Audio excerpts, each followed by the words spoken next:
Hello नमस्कार दोस्तों, मैं हूं आपका दोस्त सत्यवान सरावत। दोस्तों आज फिर हाजिर हूं आपके साथ एक नए टॉपिक के साथ जिसका नाम है राष्ट्रपति या प्रेसिडेंट। दोस्तों मोस्टली क्वेश्चन राष्ट्रपति से भी बहुत क्वेश्चन पूछे जाते हैं। अक्सर देखने एक या दो क्वेश्चन जरूर मिलता है हर हर एग्जाम में। देखिए स्टार्ट करते हैं। राष्ट्रपति का जो जिक्र है वो अनुच्छेद 52 में है। अनुच्छेद 52 में इसका जिक्र किया गया है कि भारत का एक राष्ट्रपति होगा। ठीक है, अनुच्छेद 52। और अनुच्छेद 53 में क्या है?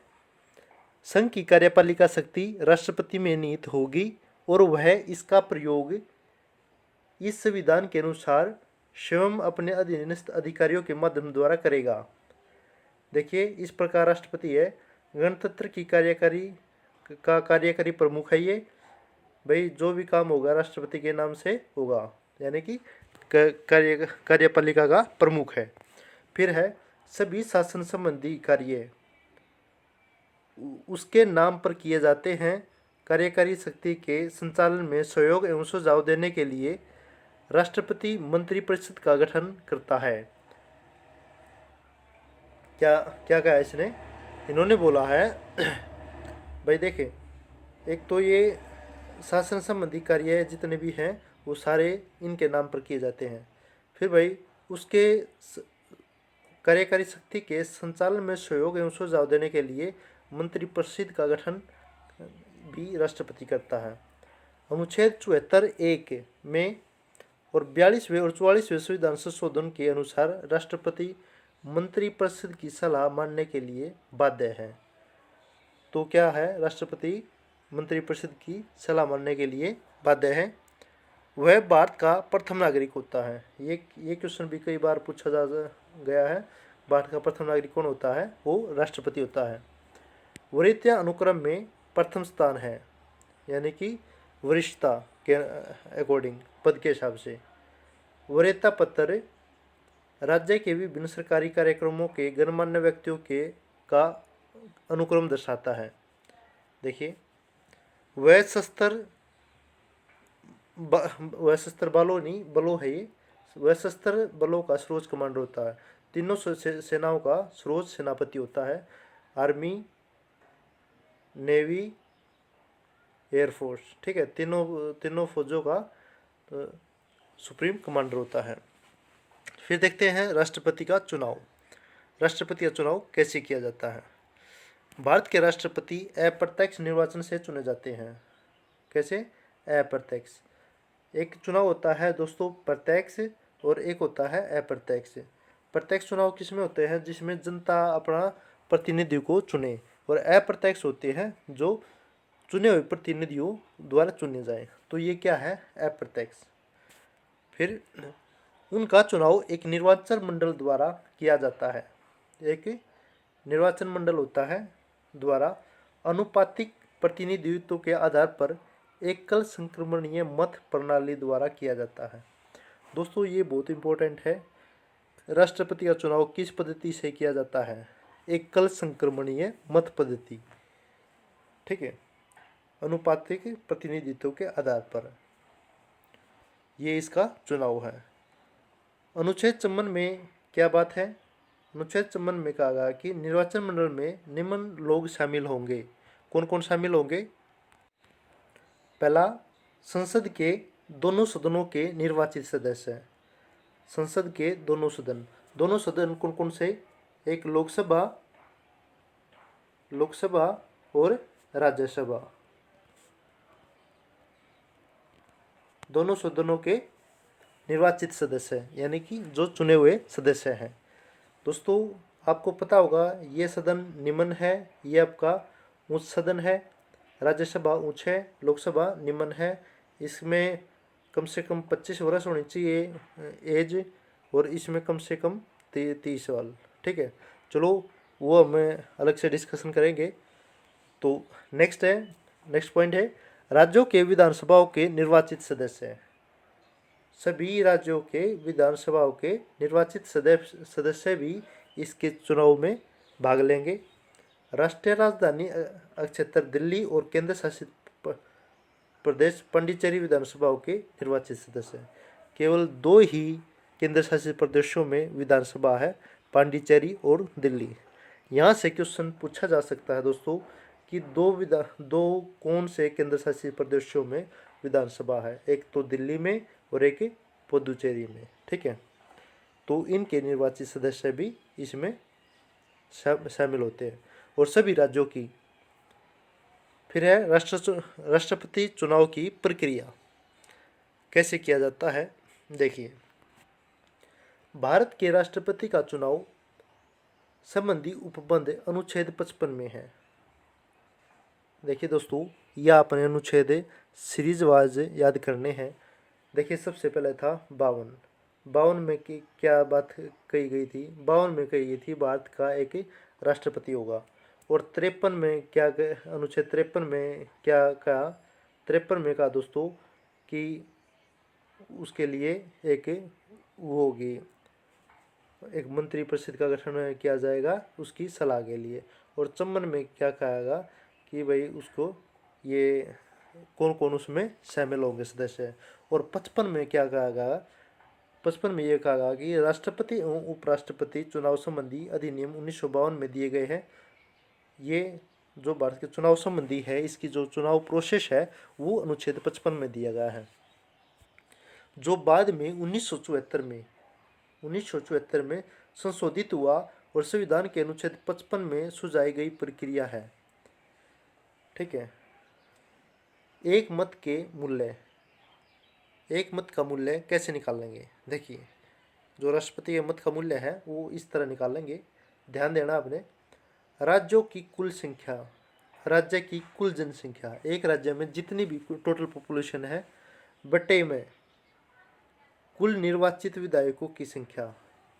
ठीक है, और गुणा में 1000। देखिए, जैसे हरियाणा, ये राज्य में दोस्तों ये बात करेंगे हमें, पूरे देश की भी कर सकते हैं। देखिए, नीचे देखिए, और इसका अर्थ यह है कि एक राज्य के विधायक के मत का मूल्य किसी अन्य राज्य के विधायक के मत के मूल्य से अलग हो सकता है। जी हाँ, क्यों? क्योंकि यह जनसंख्या के संबंध में बराबर प्रतिनिधित्व देने के लिए किया गया है। दोस्तों, ये जनसंख्या के हिसाब से वो किया गया है, राज्य की कुल जनसंख्या कितनी है बटे में कुल निर्वाचित विधायकों की संख्या गुणा में 1000। देखिए, अब इस प्रकार संसद का मत मूल्य निकाला जाता है। वो तो था विधायक का, और सांसद का कैसे। सभी राज्यों और केंद्र शासित प्रदेशों की विधायकों का कुल मतों का कुल मूल्य बटे में निर्वाचित सांसदों की कुल संख्या। यह फार्मूला सांसदों और विधायकों के बीच मतों में बराबरी लाने के उद्देश्य से बनाया गया है। दोस्तों, ये क्वेश्चन पूछा जा सकता है कि ये विधायकों का ये मूल्य क्यों निकाला जाता है, क्योंकि यह फार्मूला सांसदों और विधायकों के बीच मतों की बराबरी लाने के उद्देश्य से किया जाता है। नेक्स्ट पढ़ते हैं, संविधान का अनुच्छेद 62 यह व्यवस्था करता है, यह व्यवस्था देता है कि पद रिक्तता को भरने के लिए जितना जल्दी संभव हो चुनाव कर लिया जाए और किसी भी हालात में पद रिक्त होने की तिथि से 6 महीने से अधिक देरी नहीं होनी चाहिए। यानी कि मैक्सिमम 6 महीने के अंदर राष्ट्रपति का चुनाव हो जाना चाहिए। यह पद रिक्तता राष्ट्रपति की मृत्यु, पद त्याग या पद से हटाए जाने या न कारणों से हो सकता है।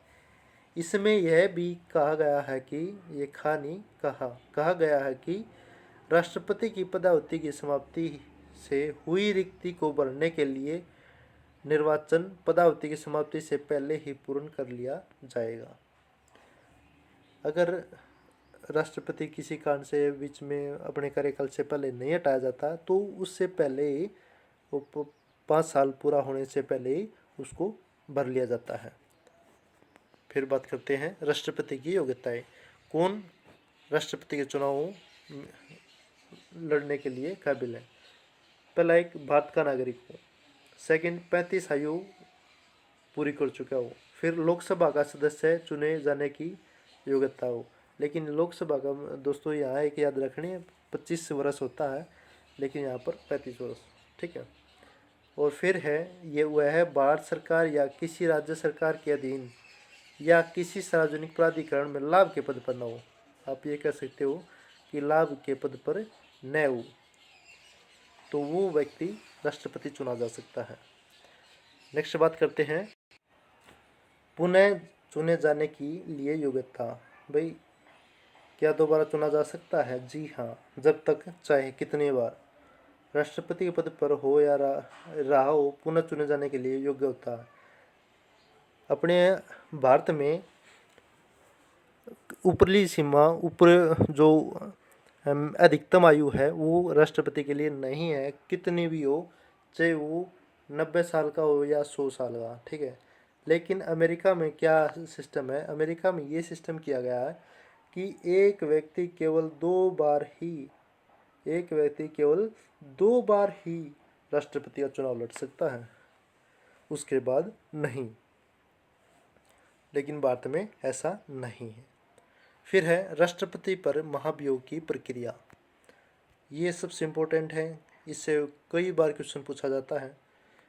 सबसे पहले अनुच्छेद 61 याद रखना आपने, अनुच्छेद 61। महाभियोग की प्रक्रिया किस उसमें है? अनुच्छेद 61 में। राष्ट्रपति के कार्यकाल समाप्त होने से पूर्व उसको महाभियोग प्रक्रिया द्वारा हटाया जा सकता है। जी हाँ, उन पर महाभियोग केवल तभी चलाया जाएगा जब उन्होंने संविधान का उल्लंघन किया हो।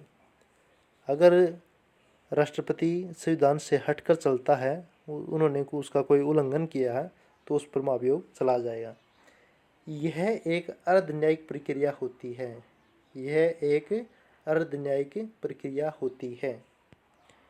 महाभियोग प्रक्रिया संसद के किसी भी सदन से शुरू की जा सकती है। जी हाँ, महाभियोग प्रक्रिया संसद के या तो लोकसभा से या राज्यसभा से किसी भी सदन से शुरू की जा सकती है। इस प्रस्ताव पर उस सदन के कुल सदस्यों की न्यूनतम 1/4 1/4 सदस्यों के हस्ताक्षर होने चाहिए। इस प्रस्ताव पर उस सदन के कुल सदस्यों के न्यूनतम कितने सदस्यों के हस्ताक्षर होने चाहिए? 1/4। ऐसा प्रस्ताव पारित करने से पूर्व 14 दिन पहले राष्ट्रपति को नोटिस देना आवश्यक होता है कि यह प्रस्ताव उस सदन में कुल सदस्य संख्या के कम से कम 2/3 बहुमत द्वारा पारित किया गया हो। भाई 14 दिन पहले भी बताना जरूरी है राष्ट्रपति को कि आप पर महाभियोग चलाया जाएगा, ठीक है। तब संसद का दूसरा सदन, जिसे जांच सदन कहा जाएगा, आरोपों की जांच करेगा कि वो आरोप सही है या गलत है। फिर बात करते हैं राष्ट्रपति को इसमें उपस्थित होने का अपना प्रतिनिधित्व करने का अधिकार होगा। राष्ट्रपति अपना प्रतिनिधित्व खुद कर सकता है। यदि दूसरा सदन आरोपों को सही पाता है और महाभियोग प्रस्ताव को 2/3 बहुमत से पारित कर देता है, तो राष्ट्रपति का प्रस्ताव पारित होने की तिथि से उसको पद से हटना होगा। ये थी दोस्तों महाभियोग की प्रक्रिया। इस तरह राष्ट्रपति को हटाया जाता है। कुछ इम्पोर्टेंट भी है इसमें, नोट करना आपको अपने ये। राज्यों की विधानसभाओं के निर्वाचित सदस्यों का महाभियोग प्रक्रिया में कोई भूमिका नहीं होती। केवल किस में होती है? केवल चुनाव में होती है। जी हाँ, केवल चुनाव कर सकते हैं, वो हटाने में नहीं आ सकते, जबकि वह राष्ट्रपति का चुनाव करते हैं। संसद के मनोनीत सदस्यों का महाभियोग प्रस्ताव की चर्चा के दौरान विमर्श करने और मत देने का अधिकार है, जबकि राष्ट्रपति के चुनाव में उनका मत नहीं होता। राष्ट्रपति जो भी मनोनीत सदस्य करता है 2 लोकसभा में और 12 राज्यसभा में, तो वे राष्ट्रपति के महाभियोग प्रस्ताव पर के दौरान विचार विमर्श और अपना वोट डाल सकते हैं कि राष्ट्रपति हटना चाहिए कि नहीं, लेकिन चुनाव में भाग नहीं लेते। ठीक है, ये इम्पोर्टेंट बात आपने जरूर याद रखनी है। फिर बात करते हैं कार्यकारी राष्ट्रपति या पद रिक्ति को भरना। जब राष्ट्रपति नहीं होगा तो उसके पद को कौन संभालेगा? उपराष्ट्रपति की अनुपस्थिति राष्ट्रपति की अनुपस्थिति में यदि राष्ट्रपति की मृत्यु, त्यागपत्र या महाभियोग के कारण पद खाली हो जाता है तो उपराष्ट्रपति संभालेगा। और उपराष्ट्रपति नहीं होगा तो कौन? सर्वोच्च न्यायालय का न्यायाधीश, सर्वोच्च न्यायालय का मुख्य न्यायाधीश। उनकी अनुपस्थिति में वो चुनाव संपन्न होने तक कार्यवाहक राष्ट्रपति के रूप में कार्य करेगा और उसके कर्तव्यों का निर्वाह करेगा जिस तरह राष्ट्रपति करता है। यदि वर्तमान राष्ट्रपति अनुपस्थिति, बीमारी या अन्य कारणों से अपने पद पर कार्य करने में असमर्थ हो तो उपराष्ट्रपति उसके पुनः पद ग्रहण करने तक कार्यवाही राष्ट्रपति के रूप में करेगा। यदि राष्ट्रपति असमर्थ है तो उपराष्ट्रपति उसे संभालेगा। यह संविधान में वर्णित राष्ट्रपति के समान वेतन, भत्ते और विशेष अधिकार के पत्र होंगे।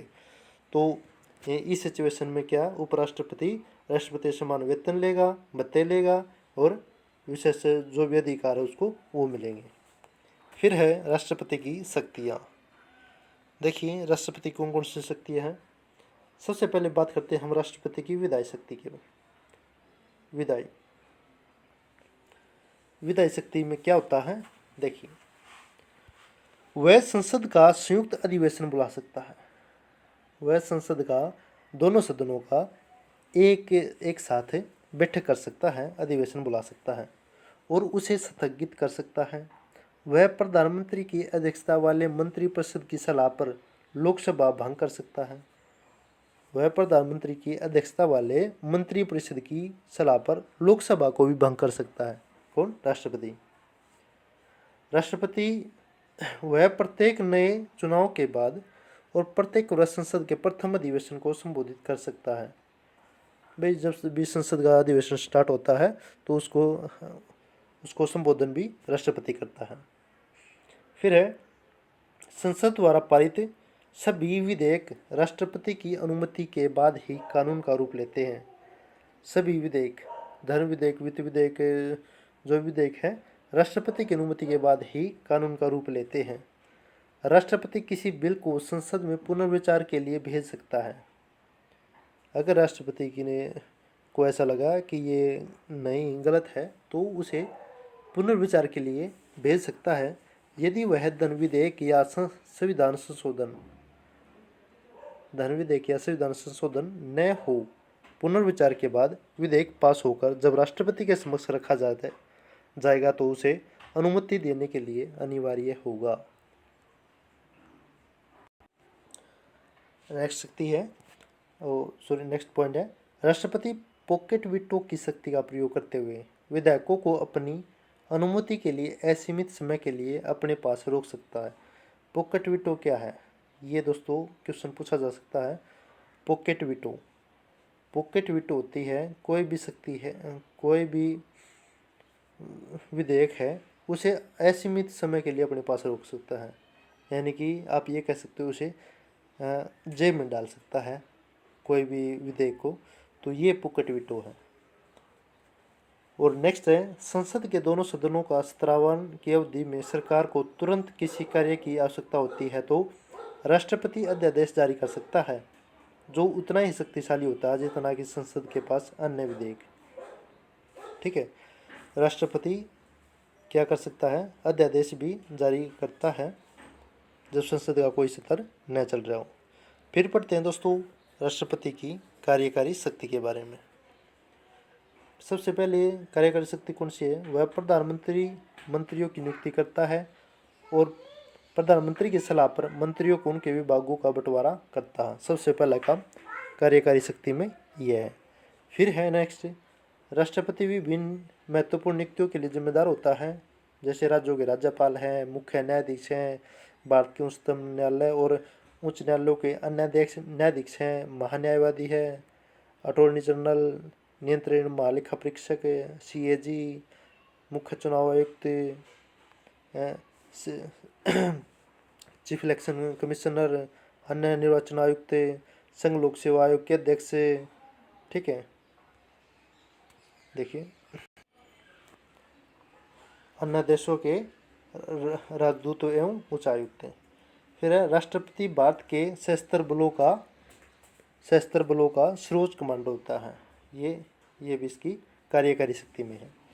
फिर पढ़ते हैं दोस्तों हम इसकी राष्ट्रपति की वित्तीय शक्ति। वित्तीय शक्ति में क्या है,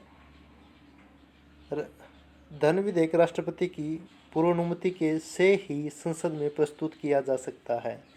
जो धन विधेयक है वो राष्ट्रपति की पूर्वानुमति के बाद ही संसद में प्रस्तुत किया जा सकता है। वह वार्षिक बजट और पूरक बजट को संसद के समक्ष रखता है। राष्ट्रपति प्रत्येक 5 वर्ष के लिए एक वित्त आयोग की नियुक्ति भी करता है। 5 वर्ष के लिए किसकी? वित्त आयोग की नियुक्ति। ये है इसे वित्त से संबंधित राष्ट्रपति की शक्तियाँ। फिर है न्यायिक शक्ति। न्यायिक शक्ति में क्या है, राष्ट्रपति सर्वोच्च न्यायालय के मुख्य न्यायाधीश की नियुक्ति करता है। फिर वह उनकी सलाह पर अन्य न्यायाधीशों की नियुक्ति भी करता है। वह न्यायाधीशों को पद से हटा भी सकता है।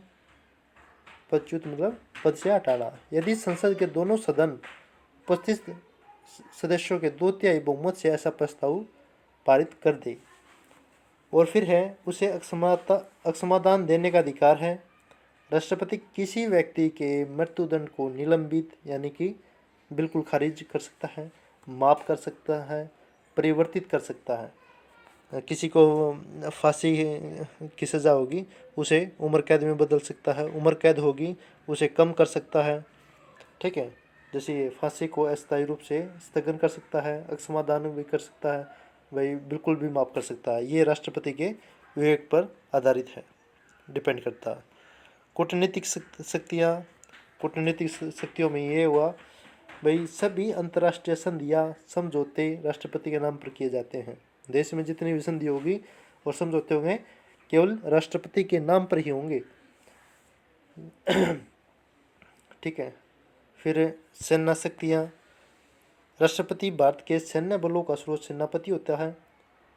ठीक है, और वह संसद की अनुमति से युद्ध की समाप्ति की घोषणा करता है। सभी प्रमुख संधियों और अनुबंध उसी के नाम से होते हैं। दोस्तों आपको ये वीडियो कैसी लगी? अच्छी लगी है तो लाइक और अपने दोस्तों को शेयर ज़रूर करना, और कुछ गलत है तो कमेंट बॉक्स में बताना।